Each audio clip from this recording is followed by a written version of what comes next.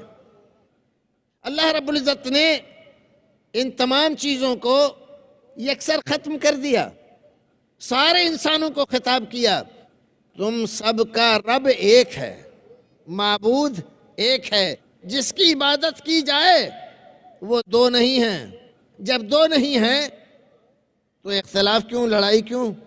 حضرت ابراہیم علیہ السلام جس زمانے میں نبی رسول بن کر آئے، اس زمانے کے لوگوں نے، بادشاہ نے ان کے ساتھ دشمنی کی، جبکہ وہ نہایت ہی باوقار آدمی تھے۔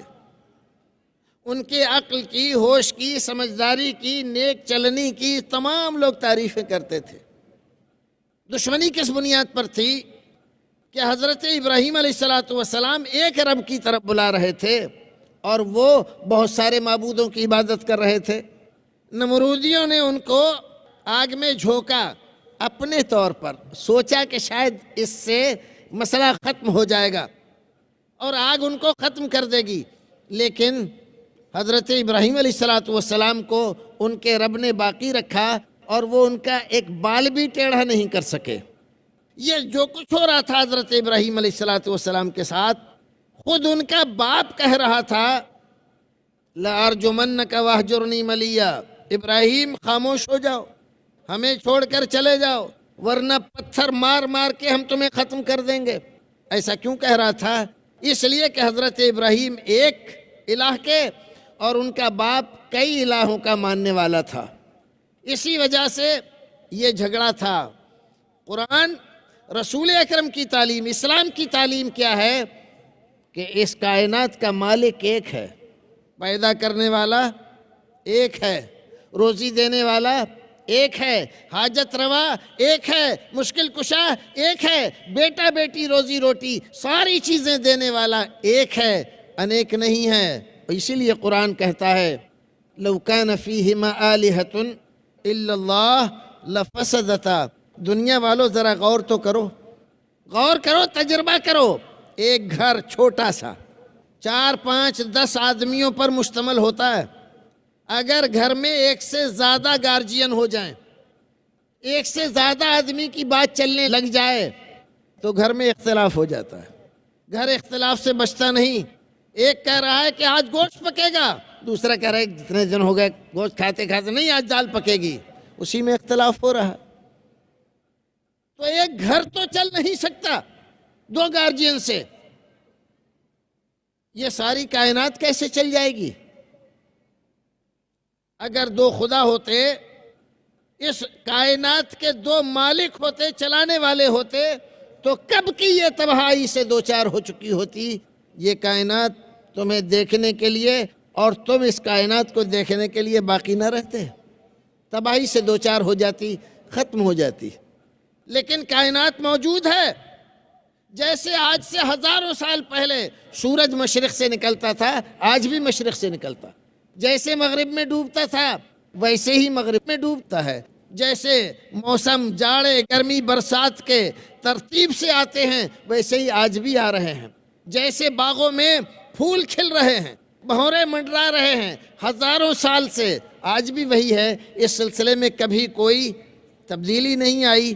اس کا کیا مطلب ہے کہ اس ساری کائنات کو چلانے والا ایک ہی ہے، حاجت روا مشکل کشا ایک، پیدا کرنے والا ایک، مارنے والا ایک، جلانے والا ایک، ایک کے علاوہ کوئی دوسرا نہیں ہے۔ اور اگر دوسرا ہوگا تو یہ کائنات فساد زدہ ہو جائے گی۔ سورج چاند سے ٹکرا جائے گا، چاند زمین سے ٹکرا جائے، مشتری مریخ سے اور زحل عطارد سے ٹکرا کر وہ تباہی کا نقشہ پیش کریں گے کہ ہم اور آپ اس میں دیکھنے کے لیے بھی باقی نہیں رہیں گے۔ ایک بنیاد اسلام نے ڈھا دی جو اختلاف کی تھی، سب سے بڑی بنیاد۔ اس بنیاد نے اگر اس کو آج بھی انسان مان لیں کہ نہیں، سب کا پیدا کرنے والا ایک، لہذا عبادت کا مستحق بھی ایک ہی ہے، ہزاروں لڑائیاں، ہزاروں جھگڑے، ہزاروں فساد ٹل سکتے ہیں، ختم ہو سکتے ہیں۔ اسلام ایک بھائی چارے کا پیغام دے رہا ہے اور اس کے لیے بنیاد فراہم کر رہا ہے کہ ایک رب کو مانو اور اسی کو پوجو، جھگڑا ختم ہو جائے گا۔ معبودوں کی بنیاد پر، مسجدوں اور مندروں کی بنیاد پر، گرجا اور کلیسا کی بنیاد پر اور گرودوارے کی بنیاد پر، یہ سارے جھگڑے فضول ہیں۔ سب کا پیدا کرنے والا ایک، عبادت اسی کی کرو، جھگڑا ختم۔ رنگ و نسل کی بنیاد اسلام نے ختم کر دی۔ اس نے کہا یا ایھا الناس انا خلقناکم من ذکر و انثی وجعلناکم شعوبا وقبائل لتعارفوا ان اکرمکم عند اللہ اتقاکم۔ کیا بات کہی ہے!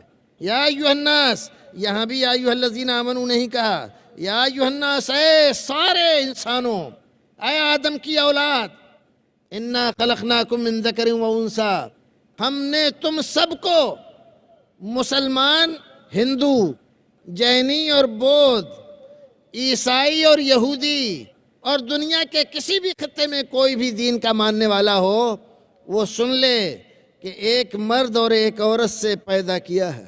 وَجَعَلْنَاكُمْ شُعُوبًا وَقَبَائِلًا، یہ تمہاری برادریاں، تمہاری ذاتیں، تمہاری نسلیں، تمہارے رنگ کے فرق، یہ سارے کے سارے اس لیے نہیں ہیں کہ تم میں بعض اونچے ہیں اور بعض نیچے ہیں، بعض خدمت کے لیے اور بعض حکمرانی کے لیے پیدا کیے گئے ہیں، ایسی بات نہیں ہے۔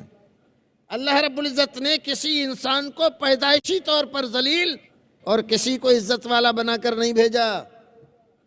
یہ تفریقیں تمہاری اپنی نکالی ہوئی ہیں، بعض شاطر، بدماش اور تقریبی ذہن رکھنے والے لوگوں نے یہ تفریقیں نکالی ہیں، بعض کو اونچا اور بعض کو نیچا بنایا ہے، اللہ نے نہیں۔ لتعارفوا، اللہ رب العزت نے تو یہ رنگ و نسل کا، قبیلے اور برادریوں کا جو فرق رکھا ہے، اس لیے لتعارفوا، تاکہ تم ایک دوسرے کو پہچان سکو۔ عبداللہ ایک سے زائد مجلس میں موجود ہیں جن کا نام عبداللہ ہے۔ اے عبداللہ، کوئی آدمی آواز دے رہا ہے، سب آواز دے رہے ہیں، ہاں پہچاننا مشکل ہے، تو کہہ رہے ہیں عبداللہ العربی، عربی عبداللہ، اجمی عبداللہ، قریشی عبداللہ، فارسی عبداللہ۔ یہ جو نسبتیں ہیں، ان ساری نسبتوں کو صرف تعارف کے لیے رکھا ہے، اونچ نیچ کے لیے نہیں۔ نبی اکرم صلی اللہ علیہ وسلم کے دربار کو دیکھو، ساری اس تفریق کو آپ نے اپنے عمل سے مٹا کر ختم کر دیا۔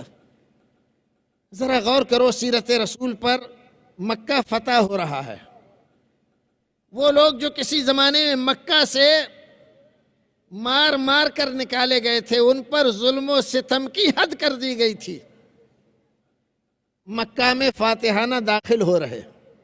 بلال، جن کو مکہ کی تپتی ہوئی ریت پر لٹال کر بڑی بڑی سلیں پتھر کی رکھ دی جاتی تھیں، اسی مکہ میں عمار، صہیب، بلال، سلمان جیسے لوگ فاتحانہ شان سے داخل ہو رہے۔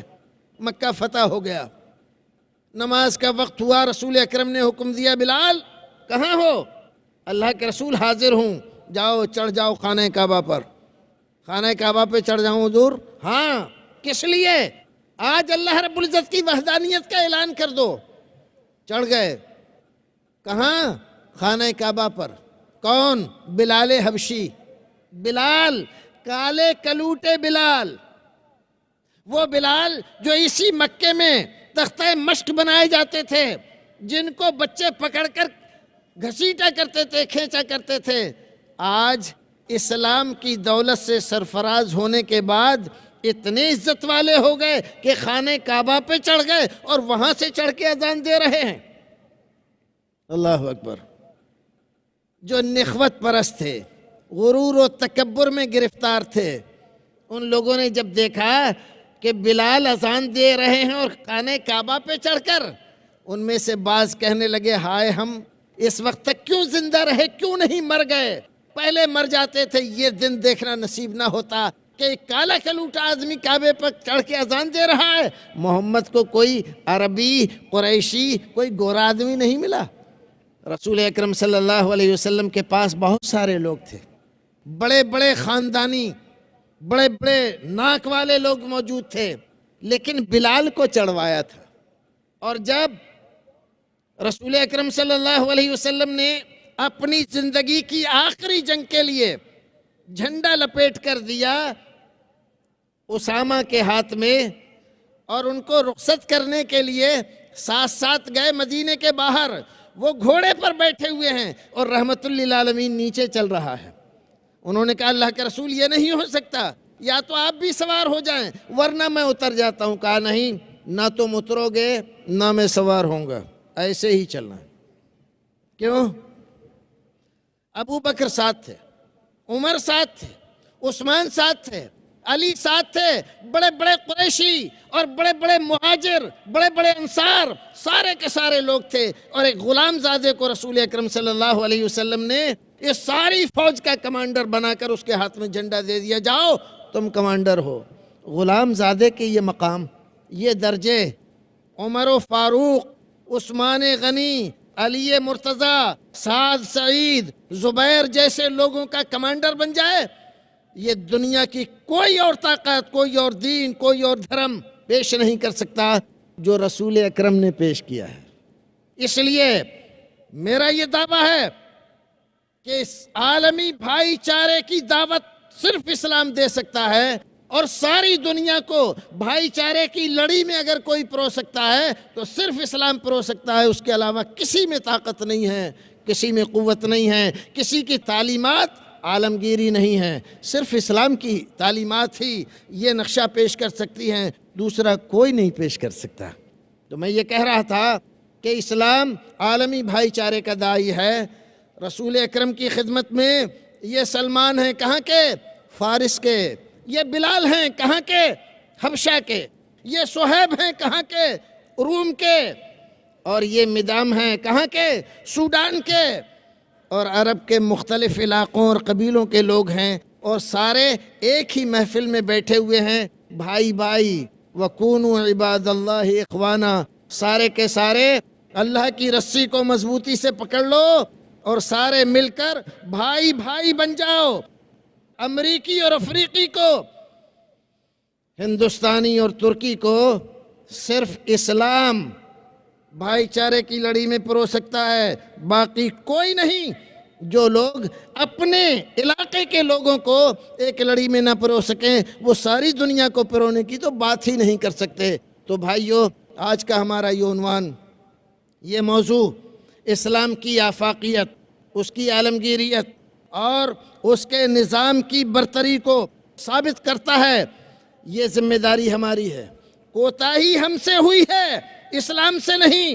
ہم نے اسلام کی عالمگیریت کو اجاگر نہیں کیا، دنیا والوں کے سامنے رکھا نہیں، بلکہ ہم خود اس دلدل میں پھنس گئے جس میں دوسرے پھنسے ہوئے تھے۔ ہم نے ذات اور برادریوں کے نام پر، اونچ اور نیچ کے نام پر مسلمانوں میں بہت ساری ذاتیں بنا لی، کچھ اونچی کچھ نیچی، کچھ بہت اونچے ہو گئے، کچھ بہت نیچے قرار دے دیے گئے۔ ہم دوسروں کے فلسفے سے متاثر ہو گئے، اسلام کو چھوڑا تو یہ نحوست ہمارے حصے میں آئی۔ دوبارہ اگر آپ چاہتے ہیں کہ اسلام کی اس عالمگیریت سے وابستہ ہو جائیں، اس رفعت اور بلندی کو حاصل کر لیں، تو ضروری ہے کہ اسلام کے نظام مساوات کو سمجھتے ہوئے وَكُونُوا عِبَادَ اللَّهِ إِخْوَانًا کے زمرے میں آ کر پھر سے بھائی بھائی ہو جاؤ، اور آپس میں نفرتیں، عداوتیں ختم کر کے دوبارہ دنیا والوں کو دکھاؤ کہ ہاں مسلمان ایسے ہوتے ہیں، ایک صف میں کھڑے ہوتے ہیں۔ ایک ہی صف میں کھڑے ہو گئے محمود و ایاز، نہ کوئی بندہ رہا نہ کوئی بندہ نواز، غلام اور آقا سب ایک ہی زمرے میں ہیں۔ یہ اسلام ہی پیش کر سکتا ہے اور کوئی نہیں۔ اللہ رب العزت سے دعا ہے کہ پروردگار ہمیں اسلام کو سمجھنے اور ساری دنیا میں اس کے پیغام کو عام کرنے کی توفیق عطا فرمائے۔ وآخر دعوانا ان الحمد للہ رب العالمین۔ جزاکم اللہ احسن الجزا۔ محترم جناب مولانا رضا اللہ عبد الکریم مدنی حفظہ اللہ، آپ کے سامنے اسلام عالمگیر بھائی چارے کا دائی ہے، اس پر گفتگو فرما رہے تھے۔ مولانا محترم، آپ سے کچھ سوالات لوگوں کے ہیں، میں سمجھتا ہوں کہ آپ ان کے جوابات دے کر لوگوں کو مزید مطمئن کر سکتے ہیں۔ آپ کی خدمت میں محمد نسیم ملک جو پیشے سے تاجر ہیں، وہ لکھتے ہیں کہ موسیٰ علیہ السلام کسی دوسری قوم کے پاس تبلیغ کرنے نہیں گئے، تو آپ نے فرعون کو جو تبلیغ کی کیا وہ بنو اسرائیل میں سے تھا؟ حضرت موسیٰ علیہ السلام کو فرعون کی طرف بھیجا گیا۔ اذهب الى فرعون انه طغى فقل هل لك الى ان تزكى۔ حضرت موسیٰ علیہ السلام کو فرعون کی طرف بھیجا گیا کہ جائیے اس کو سمجھائیے، ایک رب کی تبلیغ اس کو کیجیے۔ لیکن اصل مقصد حضرت موسیٰ علیہ السلام کا ان کی زندگی کی ساری سیرت کے پڑھنے سے ہمیں یہ ملتا ہے۔ مطالبہ کیا کہ بنی اسرائیل کو میرے ساتھ بھیج دو، فرعون نے منع کر دیا۔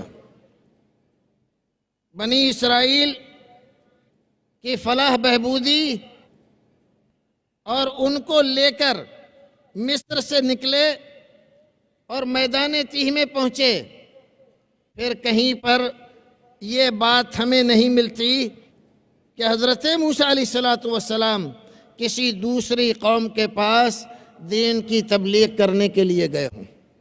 فرعون کی طرف اس لیے کہ وہ اس زمانے کا حاکم تھا، بادشاہ تھا، اور ساری بنی اسرائیل قوم کو اس نے غلام بنا رکھا تھا۔ بنی اسرائیل کی آزادی کے لیے اللہ رب العزت نے اس کو بھیجا۔ اسی لیے ہم دیکھتے ہیں کہ فرعونیوں نے حضرت موسیٰ علیہ السلام کی بات نہیں مانی۔ ایک دو آدمی کا تذکرہ ہمیں ملتا ہے قرآن سے، سنت سے۔ حضرت موسیٰ علیہ السلام کو ایک فرعونی آتا ہے خبر دینے کے لیے اور کہتا ہے کہ آپ کے خلاف ایسی ایسی سازش ہو رہی ہے۔ یہ آدمی فرعونی قوم کا تھا، قبطی تھا۔ یہ ساری شہادتیں جو آپ کے علم میں ہیں، جو میں نے بتائیں، جو قرآن فراہم کرتا ہے، یہ ساری شہادتیں ہماری شہادتیں ہیں اسلام کی، قرآن کی۔ لیکن جو شہادت ان کی کتاب فراہم کرتی ہے، جس کا میں نے حوالہ دیا کہ توریت میں لکھا ہوا ہے، حضرت موسیٰ علیہ السلام پر جو کتابیں اتریں، جو ان کی جانب منسوب ہیں، کتاب الاستثناء جو 5ویں کتاب ہے ان کی کتابوں میں، اس میں لکھا ہے کہ ہمیں یعقوب کی میراث، موسیٰ ہمارے پاس یعقوب کی میراث لے کر آئے اور وہ دے کر گئے۔ یہ بنی اسرائیل ہی کے لیے تھا۔ ان کی کتاب جو ظاہر کر رہی ہے اس میں کہیں یہ تذکرہ نہیں ہے کہ کسی اور کے لیے وہ نبی بن کر آئے تھے۔ تو یہ شہادت کہ وہ فرعون کے پاس گئے، اس کو ایمان کی دعوت دی، یا قبطیوں میں سے 2-4 لوگ مسلمان ہو گئے، یہ شہادتیں قرآن کی ہیں، اسلام کی شہادتیں ہیں۔ باقی ان کی کتاب جو ظاہر کر رہی ہے وہ یہی ظاہر کر رہی ہے کہ وہ بنی اسرائیل کے لیے آئے تھے۔ میرا خیال ہے کہ بات سمجھ میں آئی ہوگی۔ ابو الحسن صاحب ہیں، وہ پوچھتے ہیں کہ اسلام مذہب کے نام پر انسانوں کو بانٹتا ہے، پھر اسلام کیسے عالمگیر بھائی چارے کا دائی ہے؟ یہ ہماری غلط فہمی ہے کہ ہم اگر ایسا سمجھتے ہیں، اسلام کو آپ سمجھتے ہیں کہ رسول اکرم لے کر آئے تھے اور اس سے پہلے اس کا کوئی وجود نہیں تھا، اس لیے آپ کے ذہن میں یہ بات شاید پیدا ہوئی۔ قرآن، اسلام اس بات کو کہتا ہے کہ حضرت آدم علیہ السلام اسلام کے پہلے نبی تھے۔ محمد الرسول اللہ تک نبیوں اور رسولوں کا سلسلہ جاری رہا۔ اسلام کی وہاں سے ابتدا ہوئی اور آپ کے اوپر اسلام کی انتہا اور یہاں پر اس کی تکمیل ہو گئی۔ ساری انسانیت کے لیے اسلام آیا ہے اور اسی اسلام کی سب سے مکمل شکل وہ ہے جو محمد رسول اللہ نے دنیا کے سامنے پیش کی ہے۔ اب اگر اس سے کچھ لوگ الگ ہو جائیں، مان لیجئے عیسائی، یہودی، ہندو، جینی، بودھ، اور آپ ان کے مقابلے میں اسلام کو لا کر یہ کہیں کہ یہ اسلام بھائی چارے کی یا عالمی بھائی چارے کی دعوت نہیں دیتا ہے، تو آپ خلط مبحث کر رہے ہیں۔ اسلام تو دعوت دے رہا ہے۔ بھائی اپنے جو گھروندے آپ نے بنائے ہیں چھوٹے چھوٹے، علاقے کی بنیاد پر، کسی شخصیت کی بنیاد پر، اس سے آپ نکلیے، یہاں آ کر جڑیے اسلام میں جو ساری دنیا کے لیے آیا ہے۔ ہم تو آپ کو بتلا رہے ہیں کہ اسلام یہ دعوت دے رہا کہ ایک ماں ایک باپ سے آپ کو پیدا کیا ہے ایک رب نے، ساری ضرورتیں آپ کی پوری وہ کرتا ہے۔ جب ساری ضرورتیں وہ پوری کرتا ہے تو عبادت کا وہی مستحق ہے، اور جب اس نے آپ کو سارے انسانوں کو ایک ماں باپ سے پیدا کیا ہے تو آپ سارے کے سارے بھائی ہیں۔ تو اسلام ہی تو دعوت دے رہا ہے بھائی چارے کی عالمی۔ اس میں اختلاف کدھر نظر آ رہا ہے؟ اگر اس میں آپ کو کوئی ڈفیکلٹی نظر آ رہی ہے تو آپ کے ذہن کی وجہ سے، ورنہ اسلامی تعلیمات سے اس میں کوئی تضاد نہیں ہے۔ شکریہ، جزاکم اللہ۔ ارسلان خان جو ابھی اسٹوڈنٹ ہیں وہ لکھتے ہیں کہ شریعت نے شادی کے موقع پر حسب و نسب دیکھنے کی بات کہی ہے۔ اگر اسلام عالمی بھائی چارے کا داعی ہے تو یہ حسب و نسب چے معنی دارد؟ حسب و نسب کا معنی کیا ہے؟ حسب و نسب کا صرف اتنا سا معنی ہے شریعت میں کہ لڑکا اور لڑکی کس حیثیت کی ہے، ان دونوں کو دیکھا جائے تو یہ ان دونوں کے رشتوں کو باقی رکھنے کے لیے زیادہ مناسب ہوگا۔ حسب و نسب کا معنی ذاتیں، برادریاں، نیچ اور اونچ ہرگز نہیں ہیں۔ اگر ایسا ہوتا تو آپ ذرا دیکھیے، رسول اکرم صلی اللہ علیہ وسلم نے اپنی پھوپھی زاد بہن زینب، ان کا نکاح کس سے کیا؟ ایک غلام زادے سے، ایک قرشیہ اعلیٰ خاندان کی خاتون۔ حسب و نسب کے اعتبار سے بھی، حسن و جمال کے اعتبار سے بھی کس سے بہائی آپ نے؟ ایک غلام۔ اسلام نے کہاں دیکھا جو آپ دیکھ رہے ہیں؟ آپ تو یہاں پر دوسروں کے دکھانے سے ایسا دیکھ رہے ہیں، اسلام نے ایسا نہیں دکھایا۔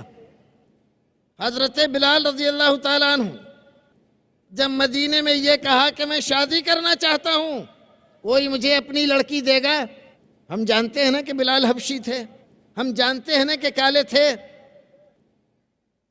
کیا ان کو لڑکی ملی یا نہیں ملی؟ انصار مدینہ نے، ایک آدمی نے نہیں، 10 آدمی کھڑے ہو گئے کہ بلال ہم تمہارا رشتہ منظور کرنے کے لیے تیار ہیں۔ کہاں اسلام نے اونچ نیچ؟ وہ حسب و نسب کا معنی پیشہ ورانہ طبقاتی نظام پر مبنی ورن ویوستھا والی جو صورتحال یہاں ہندوستان میں بدقسمتی سے مسلمانوں نے اپنے یہاں جاری کر رکھی ہے، اسلام اس کی کب تائید کرتا ہے؟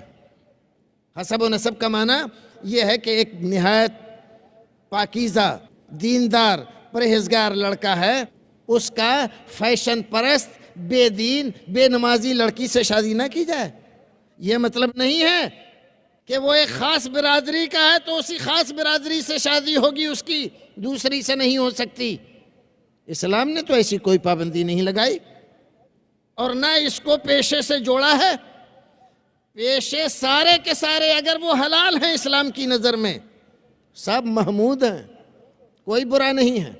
آج کل ہمارے زمانے میں کپڑا بننے کو لوگوں نے 1-2 نہیں 20 حکایتیں، لطیفے، کہانیاں، چٹکلے، کہاوتیں ان کے بارے میں بنا رکھی ہیں کہ یہ ایسے ہوتے ہیں، یہ ویسے ہوتے ہیں۔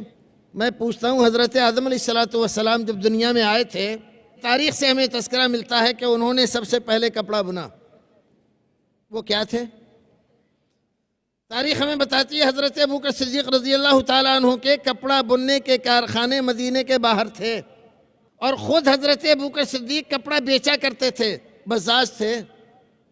کیا صحابہ کرام میں یہ ہمارے پیشہ کی بنیاد پر جو تفریق ہمارے یہاں موجود ہے، کوئی بتا سکتا ہے رسول اکرم کے دور میں، اس زمانے کی معاشرت میں صحابہ کرام کو اس نام سے جانا جاتا ہو کہ یہ کپڑا بننے والے ہیں، یہ روئی دھلنے والے ہیں، یہ بال کاٹنے والے ہیں، یہ لوہار کا کام کرتے ہیں، یہ بڑھئی کا کام ہے؟ صحابہ کرام کے ساتھ ایسی کوئی نسبت ملتی ہے؟ افغانستان کو لے لو، میں ایک مثال دے کر آپ کو سمجھاتا ہوں۔ افغانستان میں جوتا کون بناتا ہے؟ ہندوستان سے جاتے ہیں کہ جوتے وہاں؟ وہی جو اپنے آپ کو خان اور افغان کہتے ہیں، وہی نا جوتا بناتے ہیں۔ کپڑا کون بنتا ہے وہاں پر؟ وہی لوگ نا جو خان اور افغان ہیں۔ وہاں روئی کون دھنتا ہے؟ وہاں صفائی کون کرتا ہے؟ صفائی کا کام جس کو ہمارے یہاں بھنگی کا کام کہتے ہیں، یہ کون کرتا ہے افغانستان میں؟ عرب میں کون کرتا تھا؟ رسول اکرم کے زمانے میں کون کرتا تھا؟ آپ نے کبھی غور کیا؟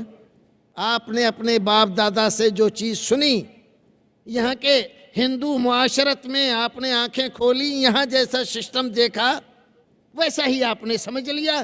ایک آدمی صفائی کا کام کرتا ہے، وہ آپ کی نظروں میں ذلیل ہے، اپنے وجود سے ذلیل ہے۔ آپ اس کو اپنے پاس نہیں بٹھاتے، اس کے ساتھ مل کر کھانا نہیں کھا سکتے، اس کے ساتھ بیٹھ نہیں سکتے۔ لیکن ایک دوسرا آدمی ہے جو اپنے آپ کو کسی اور ذات سے بتاتا، اونچی ذات کہی جاتی ہے، اس کے ساتھ آپ بیٹھ بھی جاتے ہیں، باتیں بھی کرتے ہیں، اس کو کھلاتے بھی ہیں، اس کو پلاتے بھی ہیں، کوئی عار بھی محسوس نہیں کرتے۔ اسلام کی روح سے تو اگر یہ مسلمان نہیں ہے اور وہ بھی مسلمان نہیں ہے، دونوں کفر میں ملوث ہیں، کفر کی گندگی میں لت پت ہیں، اسلام کی روح سے تو دونوں ایک ہی ہیں۔ اس کو آپ اپنے پاس بٹھائیں اور اس کو نہ بیٹھنے دیں، اسلام نے نہیں کہا ایسا۔ یہ آپ نے یہاں کی معاشرت کو اختیار کیا ہوا ہے۔ ہندوستانی طبقاتی نظام کی خباثت آپ کے ذہن میں بھری ہوئی ہے، اسلام اس سے بالکل پاک ہے۔ اسلام نے ان اکرمکم عند اللہ اتقاکم، سب سے بہتر، عزت والا، شان شوکت والا، عزت و وقار والا وہ ہے جس کا کردار اچھا ہے۔ جس کا کردار جتنا اچھا ہے اتنا ہی وہ اچھا آدمی ہے۔ ایک آدمی مان لیجئے کوئی ساتھ اس کو برائی پر محمول نہ کریں، اپنے آپ کو سید کہتا، کام چوری کا کرتا ہے تو وہ اس لیے عزت والا ہے کیونکہ وہ سید ہے۔ اور ایک آدمی کپڑا بننے کا کام کرتا ہے، 5 وقت کا نمازی ہے، اللہ کے تمام فرائض اور نوافل کو ادا کرتا ہے، رسول کی سنت پر دل و جان سے قربان ہے، تو اس لیے وہ نیچا ہے، ذلیل ہے کہ وہ کپڑا بننے کا کام کرتا ہے۔ کیا اسلام کا یہ پیغام ہے؟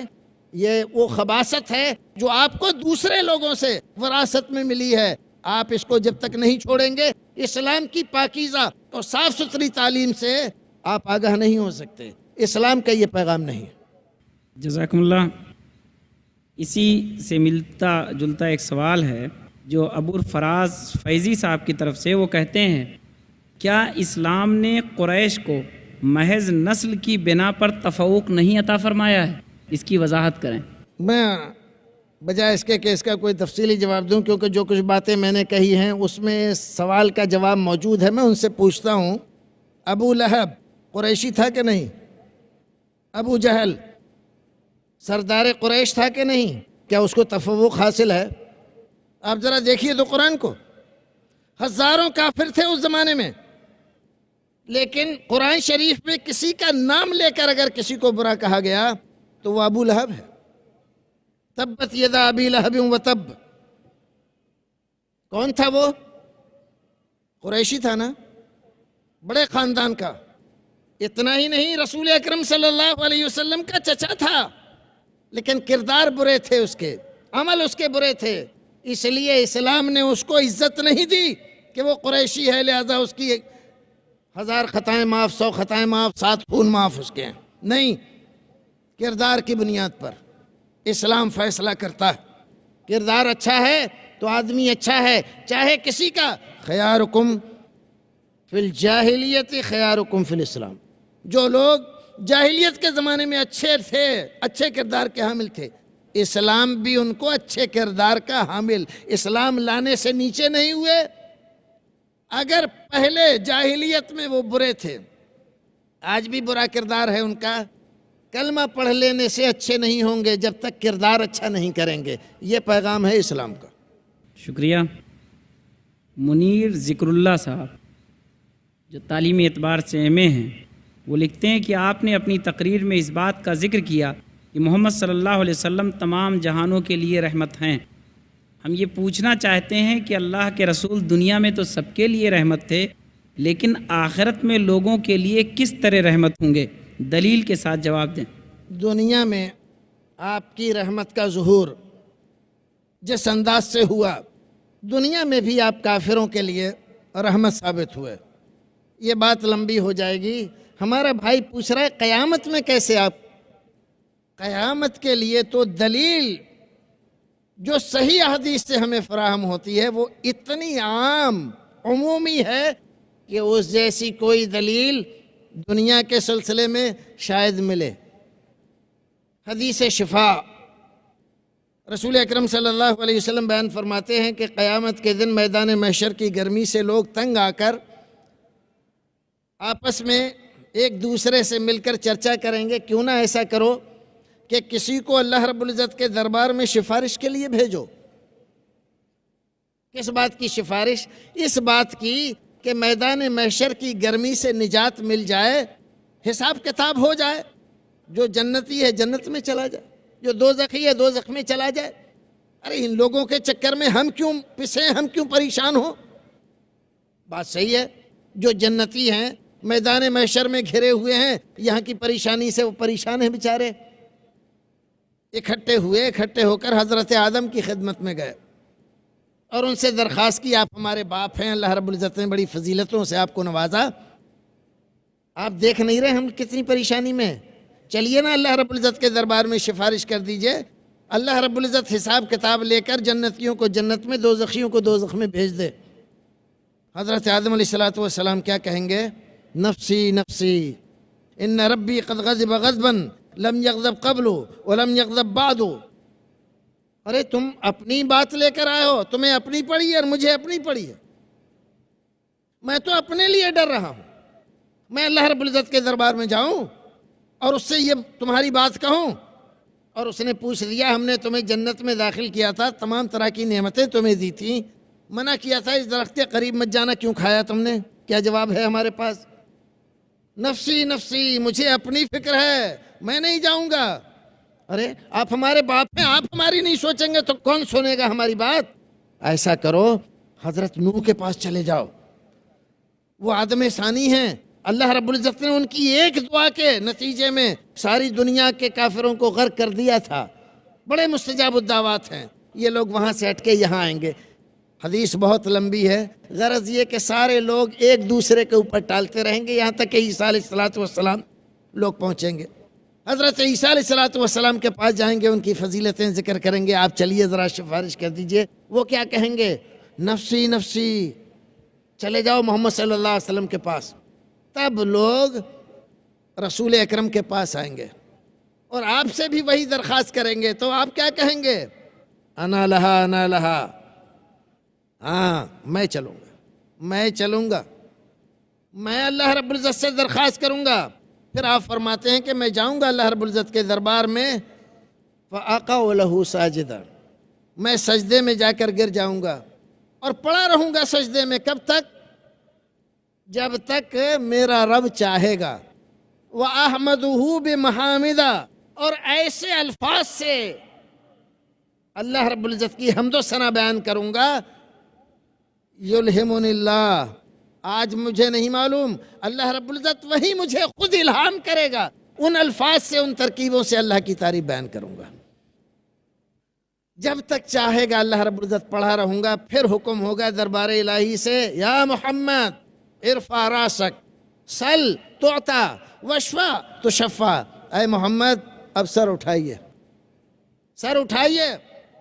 سوال کیجئے، آپ کی بات سنی جائے گی. شفاعت کیجئے، آپ کی سفارش مانی جائے گی. تب رسول اکرم صلی اللہ علیہ وسلم درخواست کریں گے کہ پروردگار تیری مخلوق سب بہت پریشان ہے، میزان قائم کی جائے، حساب کتاب شروع ہو جائے، جنتیوں کو جنت میں اور دوزخیوں کو دوزخ میں بھیج دیا جائے. اس لیے میں حاضر ہوا ہوں.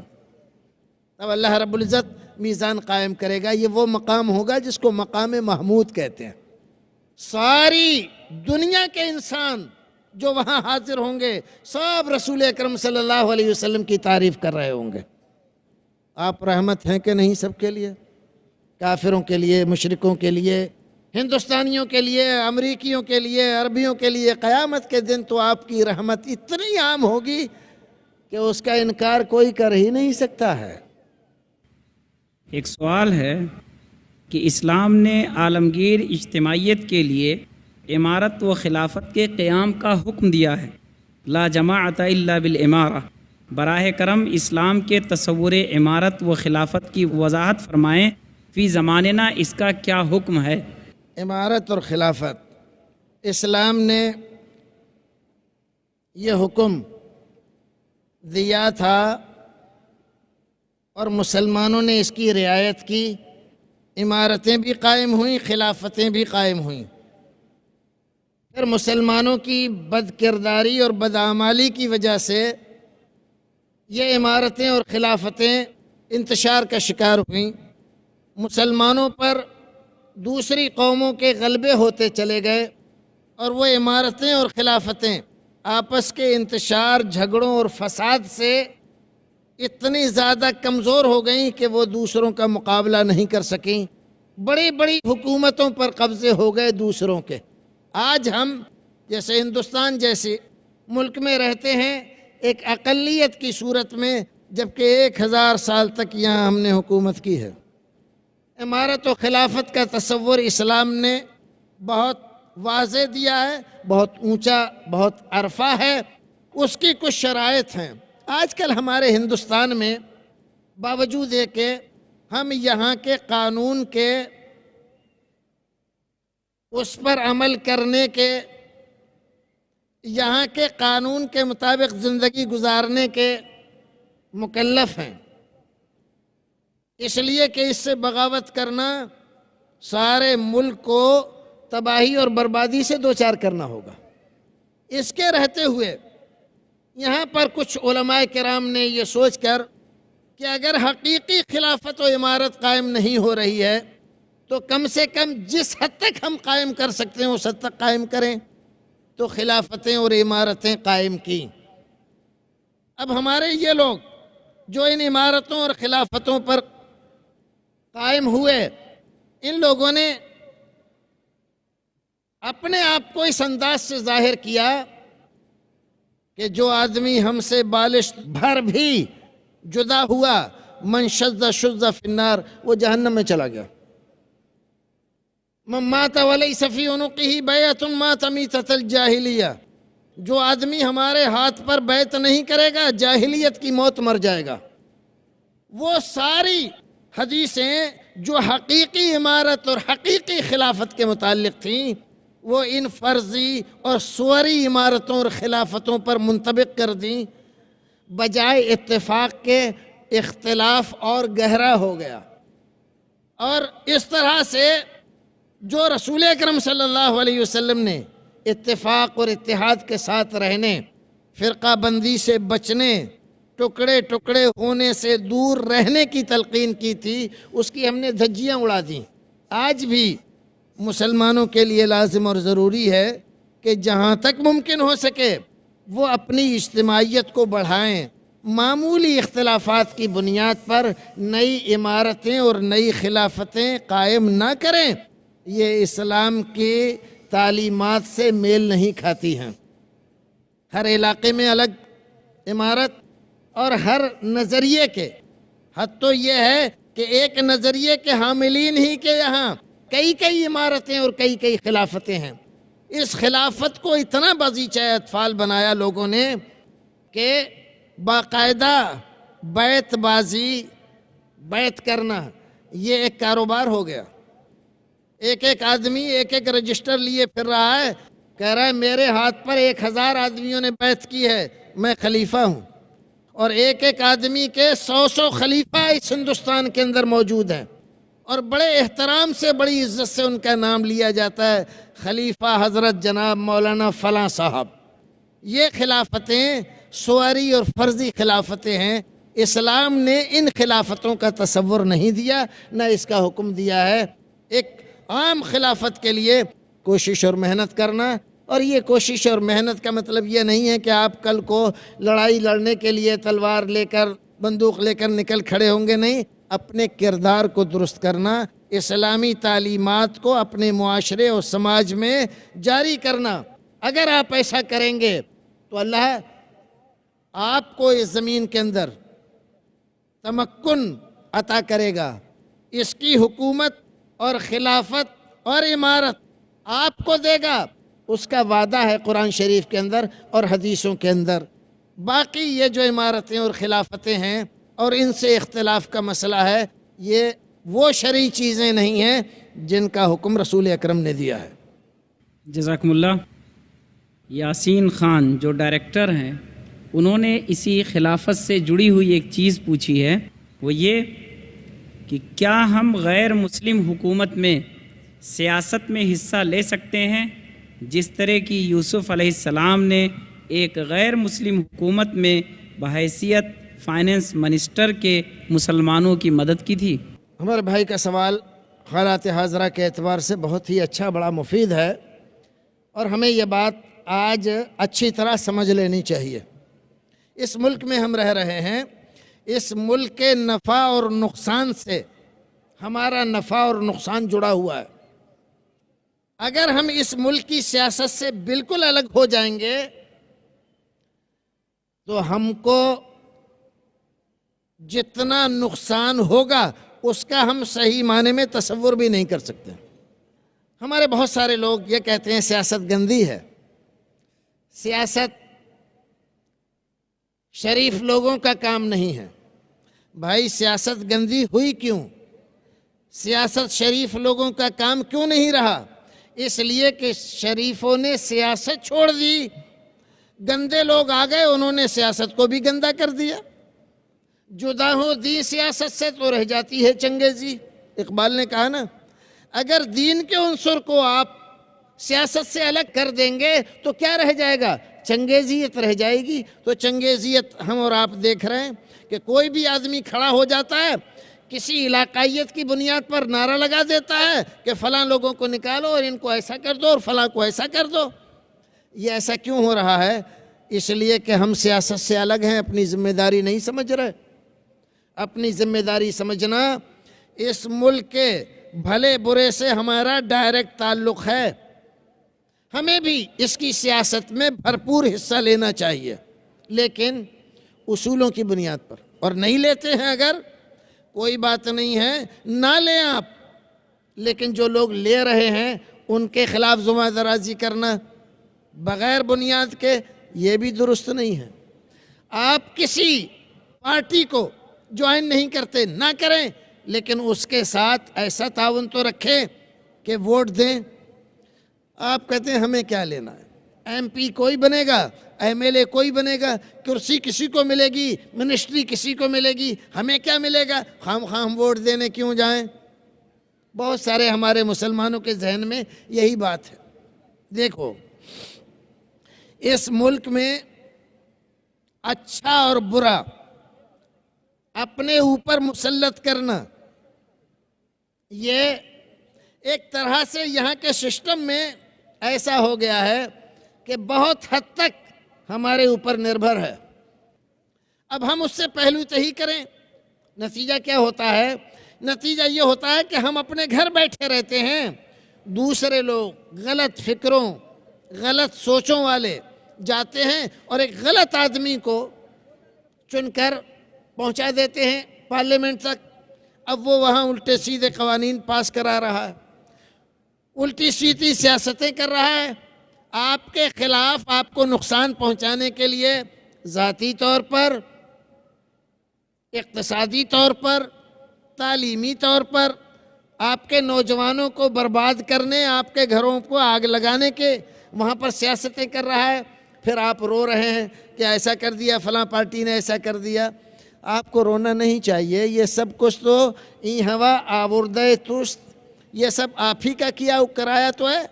اگر آپ بیدار مغزی کا ثبوت دیتے، جب ووٹر لسٹ بن رہی تھی تو آپ کان کھلے اور آنکھیں دیکھتی ہوئی رکھتے، اپنا نام وہاں ووٹر لسٹ میں کراتے، ووٹ دینے جاتے اور مناسب آدمی کو جو آپ کے لیے، آپ کے علاقے کے لیے، آپ کے شہر کے لیے، آپ کی کمیونٹی کے لیے جو آدمی اچھا آپ محسوس کرتے ہیں اس کو ووٹ دے کر آتے، ہو سکتا ہے وہی جیت جائے، تو اس کی اچھائی سے، ایک اچھے آدمی کے آنے سے آپ کے شہر کا ماحول اچھا رہتا، آپ کی کمیونٹی کے لوگ نقصان سے بچ جاتے، لیکن آپ اپنے گھر میں بیٹھے رہے، اب جو نقصان ہو رہا ہے تو اس پر رو رہے ہیں، کسی دوسرے کو برا بھلا کہہ رہے ہیں، یہ مناسب نہیں ہے۔ مسلمانوں کو بالکل اجازت ہے کہ آج کے اس دور میں، اور چاہیے کہ وہ حصہ لیں، اور اگر ممکن ہو سکے کسی علاقے میں کسی جگہ کہ وہ اپنی پارٹی کوئی بنائیں تو اس میں بھی کوئی حرج نہیں ہے، اسلام نے اس سے منع نہیں کیا ہے۔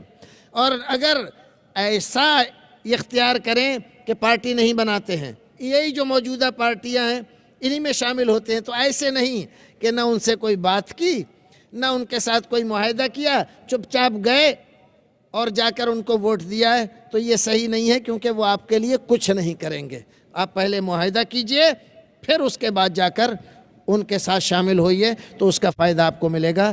ہمارا وقت پورا ہوا، اللہ رب العزت ہمیں اور آپ کو نیک عمل کرنے کی توفیق عطا فرمائے، جب تک دنیا میں رکھے ایمان و سلامتی کے ساتھ رکھے، جب دنیا سے لے جائے ایمان و سلامتی کے ساتھ لے جائے، ہمارے بیٹھنے کو پروردگار شرف قبولیت سے نوازے، اور اس اجتماع کو اجتماع خیر و برکت بنائے۔ وآخر دعوانا ان الحمد للہ رب العالمین۔